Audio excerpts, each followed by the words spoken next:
یہ دنیا کا دستور ہے، عاشق اپنے معشوق محب اپنے محبوب جو اس دار فانی کو چھوڑ جاتا ہے اس کا سال میں ایک مرتبہ عرس مناتے ہیں، اس کو ایصال ثواب کرتے ہیں، لنگر پکا کر شیرینی بنا کر میٹھی چیزیں بنا کر اس کی روح مقدس کو یہ ثواب پہنچاتے ہیں، اور اس کی جو خصوصی رحمت نظر ہوتی ہے، اس کی خصوصی جو نظر کرم ہوتی ہے، اس کو پانے کے خواہاں بنتے ہیں، ثواب پیش کر کے اور لنگر پیش کر کے سال میں ایک مرتبہ ہر ایک ہستی کا عرس منایا جاتا ہے۔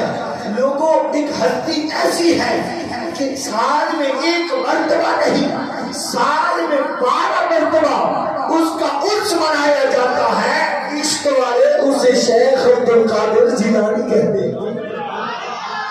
سال میں ایک مرتبہ نہیں، جنوری ہو، فروری ہو، مارچ ہو، محرم ہو، سفر ہو، ربیع الاول ہو، ربیع ثانی ہو، جو بھی مہینہ ہو، جب بھی اس ماہ مقدس کی اسلامی مہینے کی، جب بھی کسی اسلامی مہینے کی 11 تاریخ آتی ہے، ہر مسجد میں، ہر محلے میں، ہر کوچے میں، ہر نگر میں، ہر گلی میں محمد مصطفیٰ کے غلام، محمد مصطفیٰ کے شہزادے غوث اعظم کی 11ویں مناتے ہیں۔ ہر پیر، ہر غوث و قطب کی سال میں ایک مرتبہ برسی منائی جاتی ہے۔ واحد حضور غوث پاک کی وہ ہستی ہے، وہ ذات ہے کہ سال میں ایک مرتبہ نہیں، ہر مہینے کی 11ویں کو عشق والے ان کا میلاد مناتے ہیں۔ عشق والے ان کا میلاد مناتے ہیں۔ امام مناوی لکھتے ہیں، آپ لکھتے ہیں کہ حضور غوث الورا کے جسم مقدس پہ مکھی نہیں بیٹھتی تھی، مکھی نہیں بیٹھتی تھی۔ حضور غوث اعظم پاک کے جسم مقدس پہ مکھی نہیں بیٹھتی تھی۔ محمد مصطفیٰ کا شہزادہ خاص ہو، اس کے جسم پہ مکھی کیسے بیٹھتی؟ اور پھر یہ امام مناوی آگے خوبصورت جملہ لکھتے ہیں، آپ فرماتے ہیں وراثت من جدہ المصطفیٰ، یہ مکھی اس لیے نہیں بیٹھتی تھی کہ یہ نبی کا لال ہے، مکھی نبی کے جسم پہ بھی نہیں بیٹھتی ہے، غوث جلی کے جسم پہ بھی نہیں بیٹھتی ہے۔ یہ محمد مصطفیٰ کا لال ہے، مکھی نبی کے جسم پہ بھی نہیں بیٹھتی، مکھی غوث جلی کے جسم پہ بھی نہیں بیٹھتی۔ اور پھر خود آپ، ایک بندہ چلا گیا، آپ واز فرما رہے تھے، چونکہ آپ کا واز بہت مشہور تھا، آپ واز فرما رہے ہیں ممبر رسول پہ، تو ایک بندہ اس نیت سے گیا کہ میں دیکھتا ہوں مکھی کیسے نہیں بیٹھتی۔ جب وہ محفل میں پہنچا تو وہ میرے جیسا یا آج کل کے مولوی جیسا تو وہ مولوی تھا نہیں، غوث جلی تھے، وہ تو دل دیکھ کے واز فرماتے تھے۔ ایک بندہ آ کے بیٹھا، آپ نے واز چھوڑ کر اس کی طرف توجہ کر دی، آپ نے فرمایا کیا سوچ رہا ہے، مکھی بیٹھے گی یا نہیں؟ مکھی صرف، آپ نے فرمایا مکھی صرف 2 چیزوں پہ بیٹھتی ہے، جب گندگی میں بیٹھتی ہے، جب مٹھاس میں بیٹھتی ہے۔ آپ نے ایک عاجزی کا جملہ ارشاد فرمایا، آپ نے فرمایا مکھی جب گندگی میں بیٹھتی ہے، جب مٹھاس میں بیٹھتی ہے، میرے دل میں میری ذات کے ساتھ رب نے نہ مٹھاس کو رکھا ہے نہ گندگی کو رکھا ہے، میرے جسم کے ساتھ رب نے نہ آخرت کی مٹھاس کو رکھا ہے نہ اس دنیا کی گندگی کو رکھا ہے۔ اور اس جملے کی وضاحت اگر کریں تو وہ کچھ یوں ہے، حضور غوث اعظم نے فرمایا کہ آخرت کی مٹھاس، جنت کی وجہ سے میں خدا کی عبادت اور ریاضت نہیں کرتا، میں خدا کی رضا کے لیے خدا کی عبادت کرتا۔ اور دنیا کی جو محبت ہے، آپ نے اس کو گندگی کا نام دیا۔ دنیا کی گندگی بھی رب نے مجھ سے دور رکھی ہے، کیسے ہو سکتا ہے کہ میں مکھی میرے نہیں آ سکتی نبی نبی۔ آپ کے اوصاف و کمالات تو ہر ایک بندے پہ روز روشن کی طرح واضح ہے۔ آپ بچپن میں، اور ایک اور بات، حضرات جنہوں نے اپنی زندگی میں محمد مصطفیٰ کے دین کی خاطر قربانیاں دی ہیں نا، قربان ہوئے جو جنہوں نے تکلیفیں برداشت کی ہیں، پھر اللہ نے ان کو مقام ایسا عطا کیا ہے کہ صدیوں تک اس والے پھر انہیں یاد رکھتے ہیں۔ حضور غوث اعظم شیخ صاحب آپ بچپن میں جب طلب علم کے لیے گئے تو کئی دنوں آپ کو کھانے کے لیے کچھ نہ ملتا، کچھ بھی نہ ملتا، اور پھر آپ کی والدہ محترمہ آپ کو ملنے گئی تو کچھ کھانا لے کے گئی، اور ساتھ علماء بیان کرتے ہیں کہ کچھ اشرافیہ لے کے گئی، کچھ قیمت لے کے گئی۔ آپ تک جب وہ پہنچی، آپ نے بچپن کی عمر ہے ابھی، آپ نے وہ ساری چیزیں اپنے پاس نہیں رکھی، بلکہ آپ کے ہم مثل جو طلباء تھے جنہوں نے کئی دنوں سے کچھ نہ کھایا تھا، آپ نے وہ سارا کھانا بھی ان میں تقسیم کر دیا، سارے اشرافیہ بھی ان میں تقسیم کر دیا۔ اچھا، میں یہ سوچتا ہوں کہ بچپن کا یہ عالم تھا، اپنے پاس کچھ نہ رکھا، سب کچھ تقسیم کر دیتے ہیں، سب کچھ تقسیم فرما دیتے ہیں۔ بچپن میں جب اتنا اسراف فرماتے تھے تو ولایت کی عمر جب اپنے شباب کو پہنچی ہوگی، میرے حضور غوث اعظم نے اس وقت کتنوں کی جھولیاں بھر دی۔ یہ تو بچپن کا عالم تھا، اپنے پاس کچھ نہ رکھا، اور یہ قربانیاں ہیں دین کی خاطر۔ پھر مقام کیا ملا؟ آپ کا جو مدرسہ تھا، آپ بڑے ہوئے، محقق بھی بنے، محدث بھی بنے، مفسر بھی بنے، مخاطب بھی بنے، آپ ہر ایک شعبے میں کمال مقام رکھتے ہیں۔ تو آپ نے ایک مدرسہ بنایا، اور پھر اس مدرسے میں بچے کتنے دور دراز سے آ کے اس مدرسہ میں بچے حصول علم کرنے لگے۔ سنیے، ایک ماں نے اپنا بچہ بھیجا مدرسہ میں حضور غوث اعظم کی، یہ قربانیاں پہلے دی، پھر رب نے کیا مقام عنایت فرمایا؟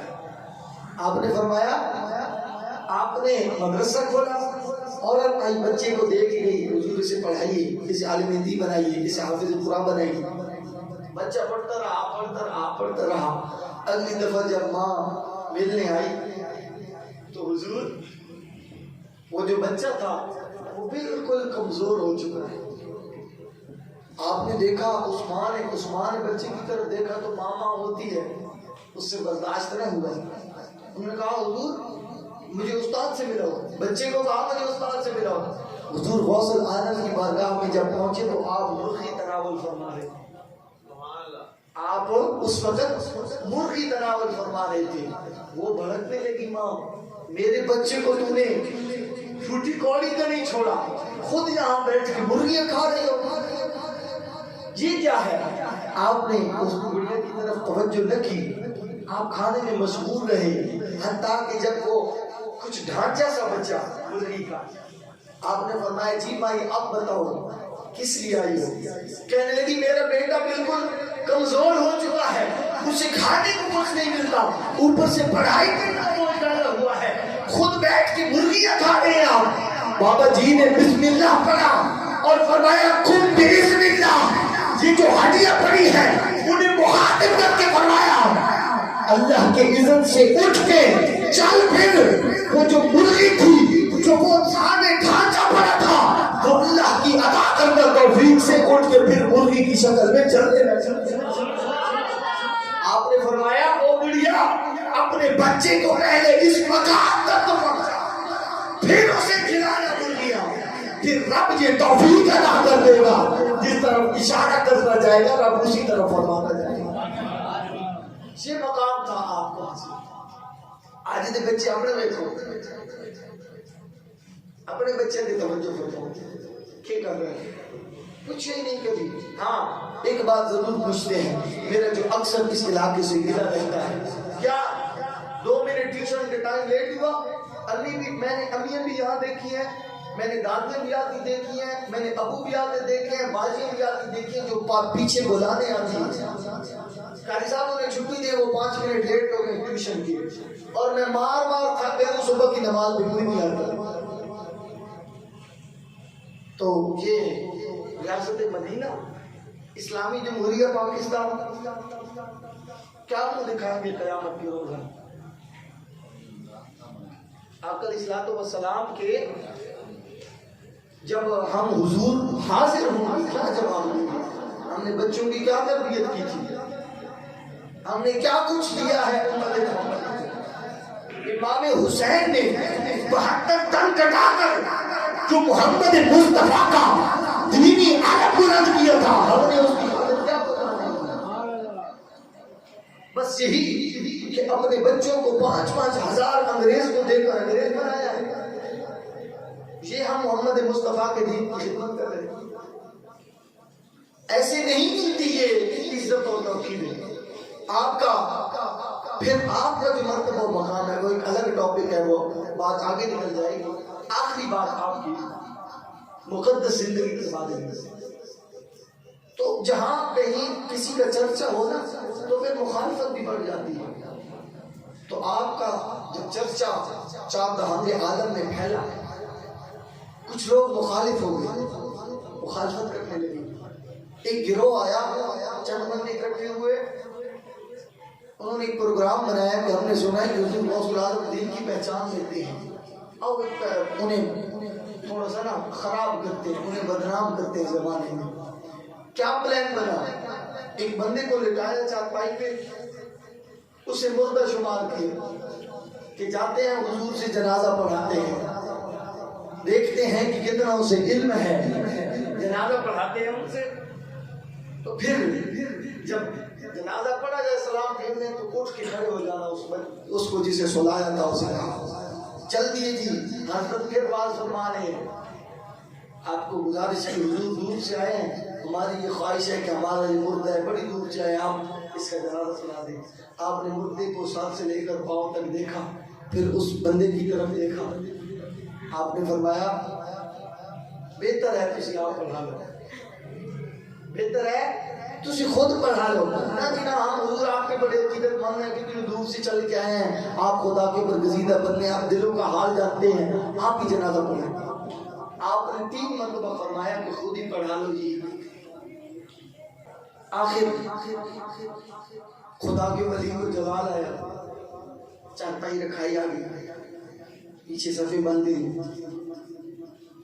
محمد مصطفیٰ کے اس شہزادے نے نیت کرائی، اللہ اکبر، پہلی تکبیر ہوئی، دوسری تکبیر اللہ اکبر، تیسری تکبیر اللہ اکبر، چوتھی تکبیر اللہ اکبر، چوتھی کے بعد سلام پھیرنا تھا، حضرت نے نہیں پھر، آپ نے پھر فرمایا اللہ اکبر السلام علیکم ورحمۃ اللہ، 5 تکبیریں پڑھ دی۔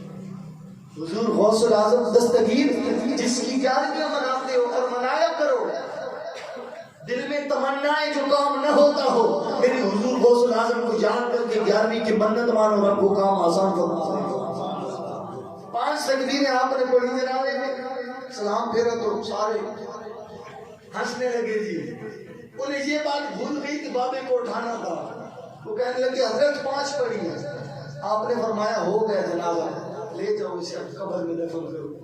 انہوں نے کہا اٹھے، بابے نہیں سمجھ لا کے یہ ایمی بابا بنے گئے، اٹھایا تو اب کیا اٹھنا تھا، نہیں اٹھا، پھر اٹھایا، اٹھ بس ختم ہو گیا ناٹک، اٹھ نہیں اٹھتا، ہلانے لگے نہیں اٹھتا، حضرت کے قدموں میں گر پڑتے ہیں، پوچھنے لگتے ہیں بابا جی یہ کیا ہے؟ آپ نے تکبیریں بھی 5 پڑھی ہیں، 5 تکبیریں پڑھنے کے بعد جنازہ بھی 5 سے پورا نہیں ہوتا ہے، ہمارا بندہ بھی نہیں اٹھ رہا ہے، کیا کیا ہے، وجہ کیا ہے؟ حضور غوث العظم نے فرمایا مجھے چیک کرنے آئے تھے، اب چیک کرو اپنے بندے کو، وہ نہیں رہا۔ فرمایا حضرت کیا کیا ہے؟ آپ نے فرمایا 5 تکبیریں نہیں پڑھی، 4 تکبیریں پڑھ کر میں نے جنازہ مکمل کیا ہے۔ سجد پھل کتنا تھا، پہلی تکبیر اللہ اکبر کر کے اسے مارا تھا، مار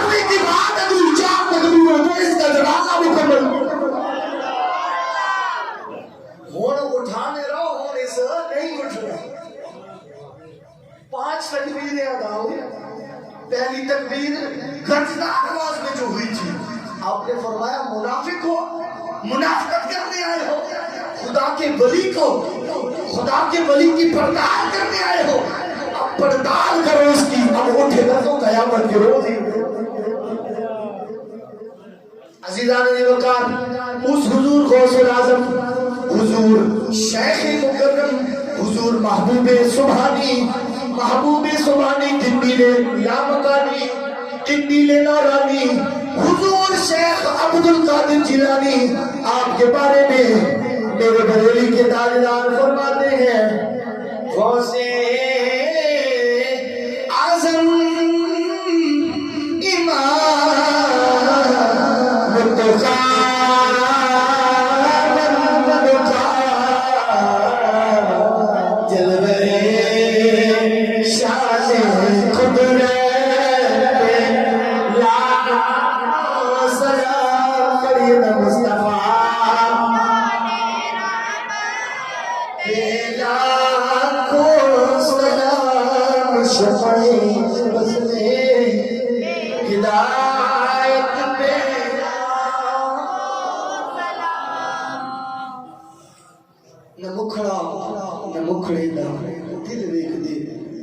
اللہ والے جی ویکھن تے دل ویکھن